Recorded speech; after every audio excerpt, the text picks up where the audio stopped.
नमस्कार, आप देख रहे हैं व्यू इंडिया और मैं हूं अमन। उत्तर प्रदेश में राहुल गांधी और अखिलेश यादव की जॉइंट रैलीज में और अखिलेश यादव की रैलीज में भारी भीड़ उमड़ रही है। हाल में फूलपुर में हुई अखिलेश यादव और राहुल गांधी की रैली में इतना क्राउड हो गया कि स्टेज से भाषण नहीं हो पाया। फिर राहुल गांधी ने प्रचार करने का एक नया तरीका निकाला। उन्होंने स्टेज पर अखिलेश यादव से इनफॉर्मल बातचीत की और उसको अपने यूट्यूब चैनल पर डाला। यहाँ पे हमारा माइक खराब हो गया, पब्लिक मीटिंग करना मुश्किल है। जी बिल्कुल ठीक बात है। तो मैंने सोचा कि हम थोड़ा यूपी के बारे में बातचीत कर लें। अखिलेश यादव और राहुल गांधी की रैलीज में ये भीड़ क्या कोई मैसेज दे रही है? क्या ये क्राउड समाजवादी पार्टी और कांग्रेस पार्टी की यूपी में सीट्स बढ़ाएगा, या ये अखिलेश यादव और राहुल गांधी के ट्रेडिशनल वोटर्स हैं जिनका चुनाव पर कोई असर नहीं होगा? आज हम कुछ पॉलिटिकल एक्सपर्ट से जानेंगे कि इन सब चीज़ों के क्या मायने हैं। हमारे साथ हैं सीनियर जर्नलिस्ट शरद प्रधान जी, जिनका जर्नलिज्म में 4 डेकेड से भी ज़्यादा का एक्सपीरियंस रहा है, और हमारे साथ हैं दलित व्यूज़ पर एक्सपर्ट और लखनऊ यूनिवर्सिटी में प्रोफेसर रविकांत जी। बहुत स्वागत है आपका वॉइस ऑफ अमेरिका इंडिया में आप लोग का। आज हम इन पॉलिटिकल एक्सपर्ट से जानेंगे राहुल गांधी और अखिलेश यादव की बॉडी लैंग्वेज क्या कह रही है, जो लोग हैं इतने सारे वो क्या दिखा रहे हैं। साथ ही साथ हम प्राइम मिनिस्टर नरेंद्र मोदी की बिहार के महाराजगंज में जो रैली हुई है उसको भी देखेंगे। फिर एक बार मैं आज इतना खुश हूं, और दोनों रैलीज को कंपेयर करने की कोशिश करेंगे।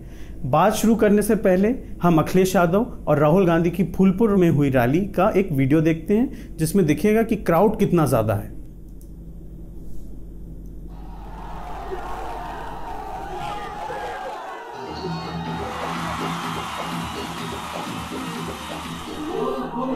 बहुत अच्छा, यूनिक मीटिंग मुझे लगता है कि ये यूनिक मीटिंग है। क्या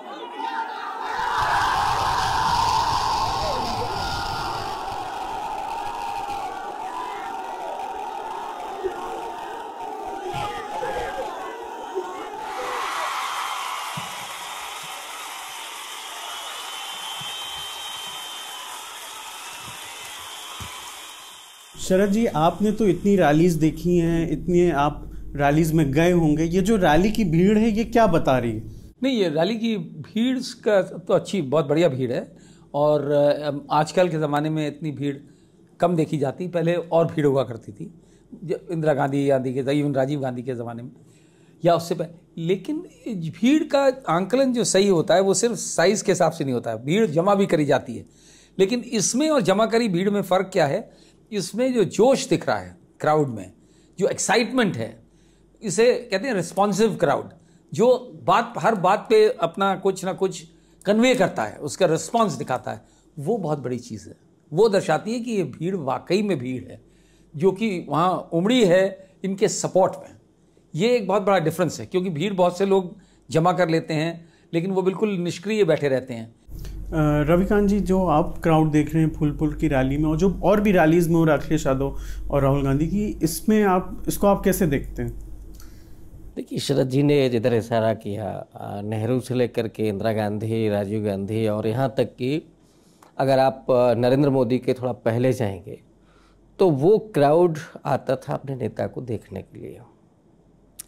अब जब ये टेक्नोलॉजी है, जहाँ यूट्यूब है, बहुत सारी चीज़ें हैं, टेलीविज़न जब से आया तो वो नेता को सामने देख लेते हैं, उन्हें वो ज़रूरत नहीं है।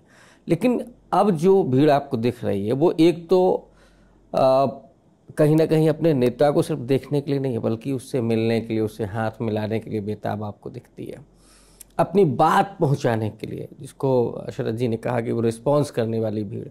वो रिस्पॉन्स सिर्फ नेता का नहीं कर रही है, बल्कि वो नेता से रिस्पॉन्स चाह रही है। अब की जो भीड़ है तो वो खुद से सवाल करते, चाहे अग्निवीर वाला इशू हो या इस समय जो महंगाई का जो इशू है, संविधान बचाने का जो मुद्दा है, वो खुद लेकर के आ रहे हैं, कटआउट लेकर के आ रहे हैं, अपने नारे लेकर के आ रहे हैं। तो ये जो भीड़ है उसकी जो साइकोलॉजी है वो सिर्फ देखने की और सुनने की नहीं है, बल्कि दिखाने और सुनाने की भी है। तो ये जो दोनों रास्ते हैं ना, आने और जाने के, टू वे जो अब टू वे हो गया, तो ये एक बड़ा फ़र्क है इस रैली का। दूसरा ये जो चुनाव है ये अपने आप में बहुत अलग किस्म का चुनाव है। पिछले अगर आप एक दशक को देखें 2014 और 19 के चुनाव में नरेंद्र मोदी की जो भीड़ थी वो एक दो तरह की थी। एक तो लाई जा रही थी, दूसरा उनमें जो जोश था अपने नेता के प्रति, जो दीवानगी पैदा की गई थी, ये पैदा की गई थी मैं कह रहा हूँ, जिसको इसी टेक्नोलॉजी के ज़रिए, तो वो चाहे मंदिर का इशू हो चाहे राष्ट्रवाद का इशू हो, उस पर वो रिस्पॉन्ड करती थी। और बहुत सारे लोग लगाए जाते थे कि मोदी मोदी के नारे लगाने हैं।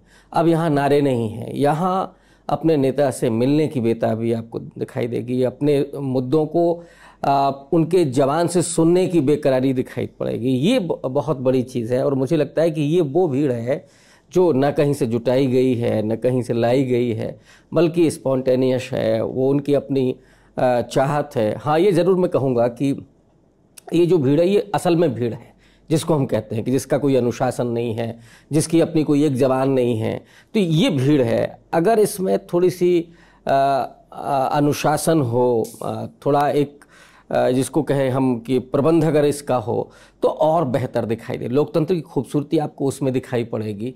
ये लोकतंत्र थोड़ा सा अलग किस्म का कि जिसको भीड़ तंत्र कहते हैं वो, लेकिन मुझे लगता है कि आज इस भीड़ के बावजूद जो इस समय स्वर है लोकतंत्र का, वो बदलाव का स्वर दिखाई पड़ रहा है। ये जो भीड़ है, भीड़ का जो वॉइस है वो बदलाव की आवाज़ बन के दिखाई पड़ रही है और उसमें अपने मुद्दे, ये कोई राष्ट्रवाद जैसा छद्म इशू नहीं है, इसमें कोई धार्मिक मुद्दा नहीं है कि जो भावनात्मक हो, ये नितांत निजी जो अपने हित हैं। और लोकतंत्र जिस बात की गवाही देता है, संविधान जिस बात को रेखांकित करता है कि वो लोगों के लिए है, लोगों का है, और ये जो लोगों का जो तंत्र है उसके लिए ये आपको भीड़ दिखाई पड़ेगी जो रिस्पॉन्स अपने सवालों पर चाहती है, रिस्पॉन्स सिर्फ नेताओं का नहीं देना चाहती।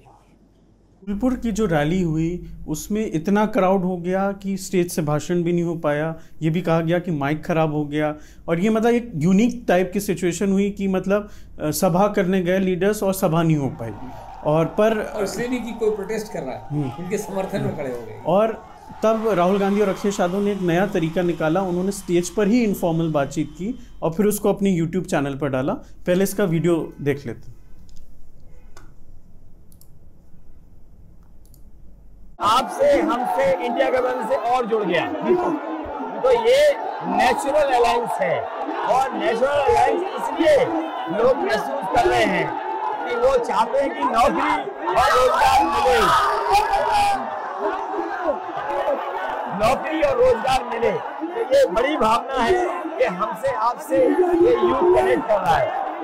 सबसे बड़ी बात, महंगाई की चोट सबसे ज्यादा इन लड़कों को लगती है। हमारी थिंकिंग है और आपकी भी है कि ये जो 22-25 लोगों को नरेंद्र मोदी जी ने पूरा का पूरा धन पकड़ा है, उसको ठीक करने के लिए जो हमारे युवा हैं, माताएं बहनें हैं, उनको डायरेक्ट बैंक अकाउंट में पैसा देना। देखिए ये जो लोग, शरद जी अगर आपसे पूछें कि जैसे पूरा वीडियो अगर देखा जाए कि इतने लोग हैं, स्पीच नहीं हो पा रही, राहुल गांधी और अखिलेश यादव दोनों इस टाइम बहुत बिजी हैं कैंपेन में, उनका नॉनस्टॉप जो है कैंपेन चल रहा है, तो दोनों इरिटेट हो सकते थे, चिढ़ सकते थे, गुस्सा हो सकते थे, पर दोनों काफी नॉर्मल दिख रहे और बहुत अच्छे से हैंडल किया उन्होंने। बहुत बड़े संभले हुए लग रहे हैं, कोई एजिटेशन नहीं है, कोई एरोगेंस नहीं है, कोई एंगर नहीं है, और बड़े सहज तरीके से, और जिस तरह का रिस्पॉन्स है कि बात करते करते वो लोग आगे वहाँ तक हाथ मिलाना चाहते हो तो राहुल गांधी बढ़ करके उनसे हाथ भी मिला रहे हैं। तो ये जो चीज़ है ये एक मैच्योरिटी की निशानी है। नेता, बहुत बड़े बड़े नेता देखा वो इरिटेट हो जाते हैं, नाराज, अपने ही समर्थकों से नाराज हो जाते हैं उनके, क्योंकि उनकी समझ में नहीं आता कैसे सवाल। लेकिन ये बड़ा अच्छा तरीका अपनाया और ये जो टेक्निक इन्होंने अडॉप्ट करी है कि स्टेज पे बैठ के इनफॉर्मली बात कर ले और उसको लोगों को मैसेज भी चला जाए, उसी बीच में अपनी जो क्राउड है अपना जो भी करना चाहता है उसके साथ रिस्पॉन्स भी दिखाते रहे। ये बड़ा अच्छा तरीका अपनाया है, ये एक नई तरीके की टेक्निक है। क्यों रवि जी? बिल्कुल बिल्कुल। अच्छा रविकांत जी, जो जैसे रैली हो रही है, शोर इतना है, लोग डी में आ गए हैं, व्यूअर्स को हम अगर अपने बता भी दें कि डी क्या होता है, कि सिक्योरिटी डी। तो जैसे जो नेता, बड़े नेता होते हैं जिनके सिक्योरिटी कंसर्न होते हैं, तो वो स्टेज पर बैठते हैं और उनके आगे एक जगह खाली छोड़ी जाती है जो डी शेप में होती है, जहां कोई आम आदमी नहीं आ सकता। उसके बाद पब्लिक होती है जो बैरिकेडिंग के पीछे होती है, तो लोग यहाँ बैरिकेडिंग तोड़ के आगे आ गए।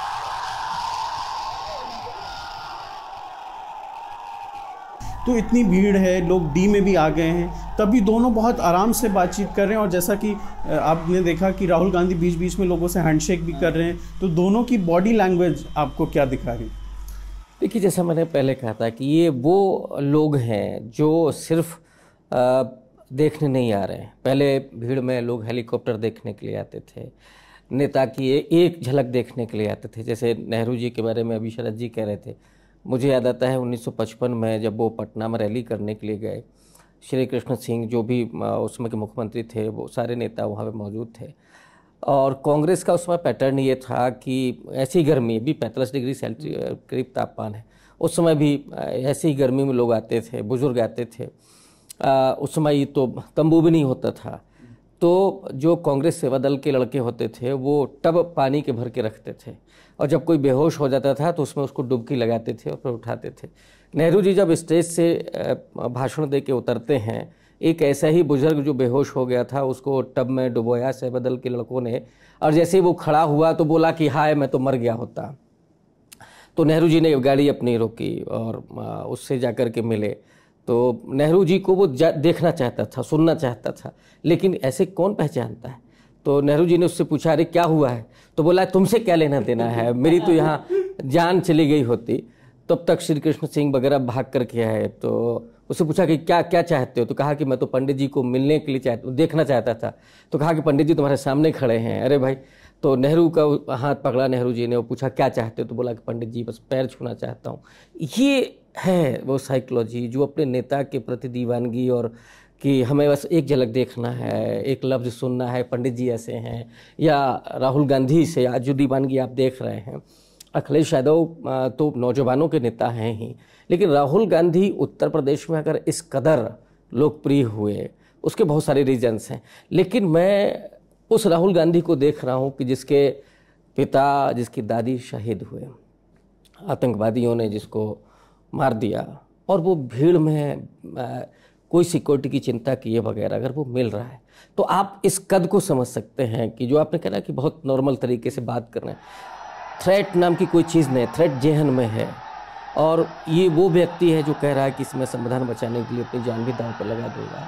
तो डेफिनेटली उस भीड़ में कोई ऐसा भी आ सकता था जो कोई घटना कर दे, कोई दुर्घटना हो जाए। लेकिन बावजूद इसके अगर दोनों नेता बैठे हैं, बात कर रहे हैं, तो एक तो उस भीड़ पर भरोसा, लोकतंत्र पर भरोसा, और कुछ भी कुर्बान करने का जो चाहत है, ये भीड़ की ही नहीं है। भीड़ 45 डिग्री सेल्सियस में आकर के खड़ी है, पाँव जल रहे हैं, नेता को देखना चाहती है। और उस समय नेताओं के भीतर भी ये होता है, अपने दर्शकों के लिए, अपने जो भी दीवाने हैं उनके प्रति ये होता ही है कि वो भी फिर उनको उसी तरह से मिलना चाहते हैं। तो ये टू वे जो रास्ता है, मुझे लगता है कि उसका एक बहुत बड़ा प्रमाण दिखाया राहुल गांधी और अखिलेश यादव ने, कि संजीदगी से बात करते हुए और उन तमाम समर्थकों को एक मैसेज देना कि नहीं हम आपके बीच में हैं, हम आपके साथ हैं, आपकी बात को सुन रहे हैं, समझ रहे हैं। और दूसरे जो विपक्ष है, जो आज का जो सत्ता दल है, उसकी आंखों में धूल झोंकना, मतलब वो कल को ये कहते हैं कि देखिए इतनी अराजकता थी कि आप भाषण नहीं दे सके, तो उसको यूँ लिया गया कि साहब माइक ख़राब हो गया। तो दोनों लोगों ने बैठ कर के बात की। लेकिन मैं फिर से कहूँगा कि राहुल गांधी वो व्यक्ति जिसने अपने दादी को खोया, पिता को खोया, और बिना किसी डर के वो आदमी भीड़ में बैठा हुआ है, लोगों से कनेक्ट कर रहा है, हाथ भी मिला रहा है, और ये मुझे लगता है कि सराहना की योग है। बिल्कुल, इसमें कोई शक नहीं है। इसमें बल्कि मैं जोड़ना चाहूँगा कि ये एक ख़ास ट्रेट है फियरलेसनेस का। ये पूरी गांधी नेहरू फैमिली में, चाहे वो इंदिरा गांधी को भी देखा हमने, उनके वो डेज जब वो पावर में नहीं थी, वो कभी भी कतराती नहीं थी। जहाँ जाना हो, वर्स्ट से वर्स्ट प्लेसेस में उन्हें जाना था। जहाँ एक गैंगरेप हो गया था, नेली या कहाँ की बात है, जहाँ मैसेकर हुआ था, और वो रास्ते में बाढ़ का पानी था, तो हाथी पे बैठ के गई। और है बेलची कांड हुआ था, राइट बेलची हुआ था। उसी तरीके से इस पूरी फैमिली में ये है, इनको ये डराता नहीं है। नहीं तो नॉर्मली आदमी जिसके घर में इतना बड़ा हादसा हो चुका हो, आतंकवादियों ने भून के मार दिया हो दादी को उन्हीं के घर में, और फादर के टुकड़े हो गए हो बॉम्ब ब्लास्ट करा के, वो आदमी सहम जाएगा, डर जाएगा। लेकिन आज भी जिस तरीके से राहुल गांधी, वो जो अंग्रेजी में कहते हैं ना, taking the bull bye it's horn, तो ये मोदी के साथ वही करते हैं जो कोई दूसरा नेता मेरा ख्याल आज की डेट में नहीं कर पा रहा है उस तरीके से, जिस तरह ये मोदी को left right and centre blast करते हैं, और सही बातों पे। वो उसके लिए हिम्मत चाहिए, और हिम्मत तभी आती है जब आदमी सच के साथ खड़ा हो। सच में बड़ी ताकत होती है, तो फिर डर हट जाता है। अच्छा, आपको लगता है कि इस रैली में अगर स्पीच हो जाती तो वो ज़्यादा इफेक्टिव होता है इन लोग के लिए, कि इतने लोग थे वहाँ स्पीच दे? वो लोग सुनना तो चाहते, तो ये बड़ा शॉर्ट हो पाया, लेकिन ऐसे सर्कमस्टांसेस में और कोई ऑल्टरनेटिव नहीं था। स्पीच सर्टनली और मीनिंग रखती है और माने रखती है और इम्पैक्ट डालती है, क्योंकि उसमें आप लंबी बात कर पाते हैं जो लोग सुनना चाहे, स्पेशली जहाँ इस तरीके का क्राउड है जो उत्सुक है आपको सुनने के लिए, तो उससे तो फर्क पड़ता है। अच्छा, क्या ये जो क्राउड आ रहा है रैलीज में अखिलेश यादव और राहुल गांधी की, ये क्या चुनाव में नतीजे में कुछ असर इसका दिखेगा? जो कुछ लोग इंडिया गठबंधन अलायंस के सपोर्टर्स कह रहे हैं कि लहर चल रही है। मैं लहर तो नहीं कहूँगा, लेकिन इसका असर ज़रूर दिखेगा, क्योंकि सत्ताधारी पार्टी वाले इसको कह रहे हैं इसमें नंबर ये आ रहे हैं, जमा करे हुए लोग हैं और ये ट्रांसलेट नहीं करेगा वोट्स में, लेकिन ये जमा करा हुआ क्राउड नहीं है, इसलिए वोट में ज़रूर ट्रांसलेट करेगा। अच्छा रविकांत जी, जो 2022 का यूपी असेंबली चुनाव हो, उसमें भी अखिलेश यादव की रैलीज में इस तरह की ही भीड़ दिख रही थी, चाहे बुंदेलखंड का एरिया हो, वहाँ जो रैलीज हो रही थी, चाहे ईस्टर्न यूपी में हो रही थी, और अखिलेश तब रथ भी चला रहे थे, तो रथ में लोग 1-1 बजे तक रात तक दिख रहे थे, और सोशल मीडिया पे बहुत वायरल हो रही थी ये सब वीडियो। तब भी कहा जा रहा था कि अखिलेश यादव चुनाव जीतने जा रहे हैं, इतनी भीड़ हो रही है, कभी भी नहीं, पर तब वो चुनाव जीत नहीं पाए। तो इस बार क्या कैसे अलग हो सकता है ये भीड़?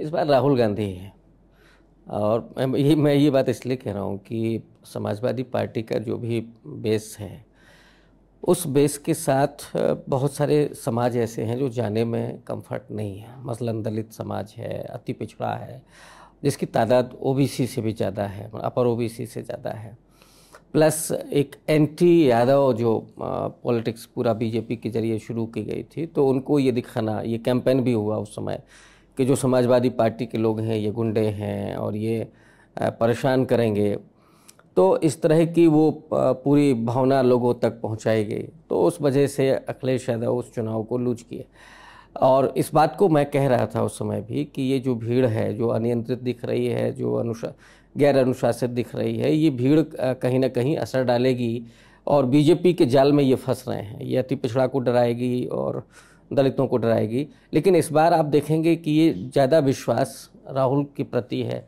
आपने अभी भी जो वीडियो दिखाया, उस वीडियो में जो भी नौजवान, वो उनके हाथ में समाजवादी पार्टी का झंडा है, लेकिन हाथ वो किससे मिलाने के लिए बेकरार हैं? राहुल गांधी से। तो उनको मालूम है, जो दलित है, जो अति पिछड़ा है, उसको मालूम है कि ये लोकसभा का इलेक्शन है और इसमें नेता कौन है? राहुल गांधी हैं। तो अखिलेश यादव की जो कमियां हैं, या जो उनके पीछे जिस तरह की थ्योरी बताई गई, जो डराने की जो पूरी उस तरह की शब्दावली इस्तेमाल की गई, वो यहाँ काम नहीं करते हुए दिख रही है। तो मूल उसकी वजह है 22 और 24 में आप कंपेयर करेंगे तो राहुल गांधी का होना, कांग्रेस पार्टी का होना, जो एक विश्वास पैदा कर रही है उन समाजों में जो समाज सपा के साथ जाने में कंफर्ट नहीं है। और वो भी कि राष्ट्रीय स्तर पे, जो आपने कही बात कि राष्ट्रीय स्तर पे फिर राहुल गांधी मैटर करता है। तो ये दूसरा इसमें एक चीज़ और मैं इसमें एक ऐड करना चाहूँगा, जो रवि जी ने कहा, वो अखिलेश यादव का ये कि सोच, उसका नज़रिया की बात है। वैसे आप देखिए 40 से 120 125 पे आए तो 3 गुना इजाफा हुआ। तो ऐसा नहीं था कि वो क्राउड खाली गया, जीत और हार की बात अलग है वो नंबर्स की, लेकिन 3 गुना जंप करना इसीलिए पॉसिबल हो पाया कि इस तरीके का क्राउड था। जैसे इंडिया सपोर्टर्स, जो इंडिया अलायंस के सपोर्टर्स हैं, वो कह रहे हैं जैसे लहर चल रही है, वेव चल, इसका एक काउंटर ये भी दिया जा सकता है कि जो 2019 का लोकसभा इलेक्शन हुआ, उसमें भी कांग्रेस को करीब 11 करोड़ वोट मिले पूरे इंडिया में। 2022 का जो इलेक्शन हुआ, उसमें भी जैसे आप कह रहे हैं समाजवादी पार्टी को 36% वोट शेयर मिला। तो ऐसा नहीं है कि इन लोग के सपोर्टर्स नहीं हैं, इन लोग के भी सपोर्टर्स हैं। कहीं ये जो भीड़ आ रही है रैली में, ये कहीं ट्रेडिशनल वोटर्स तो नहीं है समाजवादी पार्टी और कांग्रेस के, जो उनको वोट देते ही हैं, जिनका चुनाव में असर इतना ना दिखे? नहीं, वो अगर उतना ही होता तो इतना ज़्यादा क्राउड नहीं दिखता, क्योंकि ये फ़र्क जो आया है पिछले 2 चुनावों के बीच में, और स्पेशली जो लोगों के दिमाग में एक तरीके का डिसइल्यूजनमेंट बढ़ रहा है मोदी के खिलाफ। बीजेपी मैं नहीं कहूँगा, क्योंकि बीजेपी तो पार्टी नहीं रही है, मोदी पार्टी है। Modi is BJP, BJP is Modi, यही नैरेटिव उन्होंने सेट किया है, और अब तो मोदी भगवान भी बन गए। तो लेकिन ये उन चीज़ों से उनका फ़ायदा उतना नहीं हो रहा है, और मेरा ख्याल ये रिफ्लेक्ट करता है कि किस तरीके से उतना उतावलापन नहीं है मोदी के लिए जो पहले था। और यही वजह बन रही है, दोनों बातें ये कि यही वजह बन रही है लोगों का ड्रिफ्ट करने की टुवर्ड्स द ऑपोजिशन। फूलपुर की रैली के बाद अब हम प्राइम मिनिस्टर नरेंद्र मोदी की जो बिहार के महाराजगंज में रैली हुई वो देखते हैं और कोशिश करते हैं, उसको एनालाइज करते हैं, दोनों रैली को कंपेयर करते हैं कि उसमें और इसमें क्या फ़र्क है।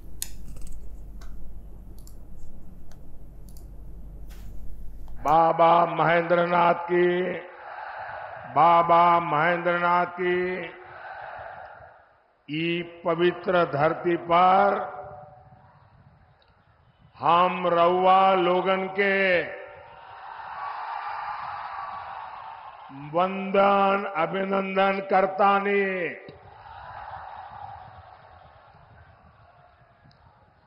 महाराजगंज ने, सिवान ने अपने जोश से पूरे भारत में संदेश दे दिया है। फिर एक बार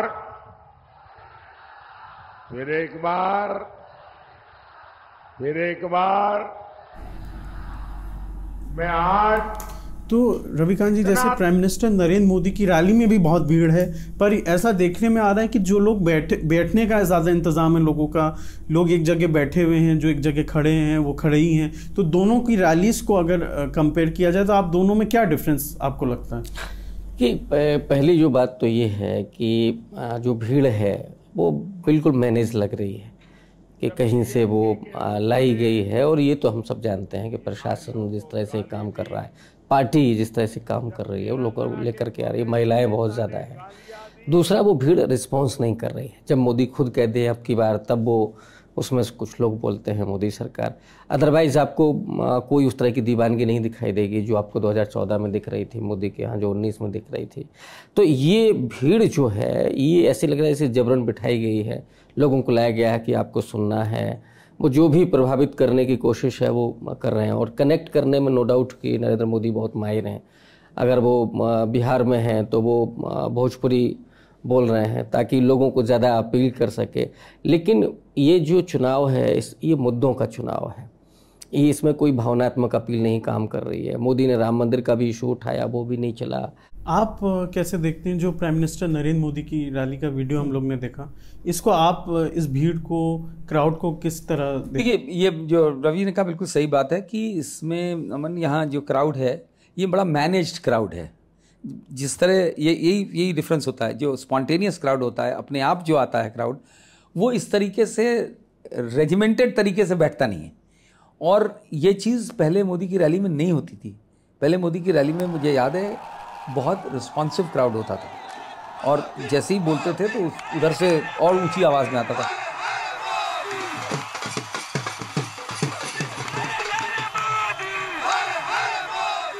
इसमें बड़े माइल्ड तरीके से बोल रहे हैं, वो जो ट्यूटर्ड लोग हैं वही बोल रहे हैं। तो ये फ़र्क है, स्पॉन्टेनिटी का बड़ा फ़र्क होता है। और स्पॉन्टेनिटी राहुल गांधी की रैली में दिख रही है।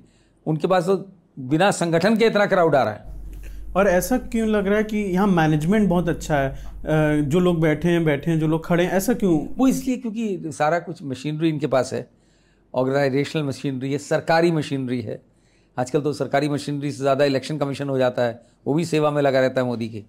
तो बड़ा फ़र्क होता है। एक होता है जो क्राउड अपने आप आया हुआ है, उसको मैनेज कर, इनकी तो सब ये मैनेज्ड वाले। वैसे जो मैनेज्ड क्राउड होता है उनके खाने की व्यवस्था होती है, उनके कई जगह, कई बार बड़े शहरों में घुमाने की व्यवस्था होती है, इस कह के लाया जाता है। तो वो दिखने लगा है इनकी रैली में, जो एक कमज़ोरी की निशानी है। और कमज़ोरी की निशानी और भी चीज़ें हैं। जिस तरीके से इन्होंने, अभी हम लोग की बात में एक चीज़ इंपॉर्टेंट रह गई है कि इन्होंने जिस तरीके से नैरेटिव्स बदले हैं मोदी ने अपनी रैलीज में। पहले मंदिर से उम्मीद थी कि भुना लेंगे, वो नहीं भुना। फिर ये एकदम से उतर आए, जब इनको पहले फेज के बाद लगा तो एकदम से उतर आए हिंदू मुसलमान पे। पूरा नैरेटिव ये ले आना चाहते थे हिंदू वर्सेस मुसलमान, वो नहीं चला तो इंडिया पाकिस्तान। उसके पीछे भी मकसद इनकी साइकी वही है, कम्युनल डिवाइड।